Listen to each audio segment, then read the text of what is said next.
pinagkakaabalahan. Ano ito? Wala nang TV talaga. Hindi naman. Actually, naudlot itong sitcom na ito eh. Dapat kasi ito right after ng Amaya. Pagkatapos sana, gagawin ko na siya. Kaso mo, nabigyan ako ng isa pang pagkakataon na mag-soap ulit yung sa My Beloved. Kaya sabi ko, kapain ko muna itong My Beloved. And then after, kapag okay na ako dito, simulan ko na ulit itong sitcom na ito. Which ito, ginagawa na namin ngayon. So, wala nang atrasan to. Wala na. Andito rin Victoria. Wala na. Miss Marian, medyo iba to sa mga nagawa mo na before. Parang ito may twist of Yes. cooking, Ang comedy. kaibahan nito ay may mapupulot na aral. Kumbaga, kami ng mga aarte dito sa sitcom na to ay ipapakita namin na kahit anong pangarap nyo ay kaya nyo tuparin. Ano man ang estado nyo sa buhay, ay positive ang mangyayari sa inyo. Basta, positibo kayong tao. So, marami kaming mga ganun na matututunan sila na, ay, what if gusto ko ng ganito? What if hindi ko ginawa? So, marami kaming mga twist na magagawa at may matutunan talaga sila. At saka maganda dito, hindi lang basta nagpapatawa kami, o kaya basta na lang ibigay yung linya, tatawa, hindi ganun, may kwento siya. Bakit naka-uniform kayo? Well, sige, konting patikim. Ang tulad ng gusto ko mangyari sa buhay ko, i-relate nila ito. Gusto ko maging chef, at ito, chef ako dito. Ibang-iba. Matutuloy talaga. Oo. At kasama ko dito si Tito Boy. So, Chef Boy, sorry. Tito Boy ang tawag ko sa kanya. Chef Boy na lang, ayan. Si Tito Chef Boy, ayan. So, sabi ko sa kanya na nagkita kami, sabi ko, this is it, sabi ko gano'n. Magpapaturo talaga ako sa'yo. Kukunin ko ang oportunidad na magkasama tayo na hindi pa nag-roll ang camera. Ano na ang mga tips mo sa akin? Gano'n. So, yun, masaya. At kasi ba, nagsisitcom na ako, masaya pa yung mga kasama ko, at may matutunan pa talaga ako. Ito, very light naman ito. No? Light naman itong role mo dito.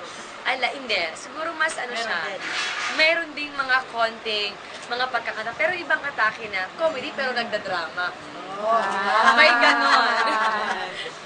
Pero di ba dapat yan mag-aaral kang magluto? Oo. Pero given a chance, gusto mo pa rin ito? Oo naman, kasi pangarap ko magkaroon ng certificate talaga na katunayan na isa akong chef. Pangarap ko talaga yun. Gusto mo ba magkaroon ng restaurant? Para, Siguro soon. Why not, di ba? Pero siguro sa ngayon hindi pa. Ito muna ako sa soap magluluto. Dito muna ako sa sink na magluluto-lutoan. At mag-guest ba dito sa Dingdong?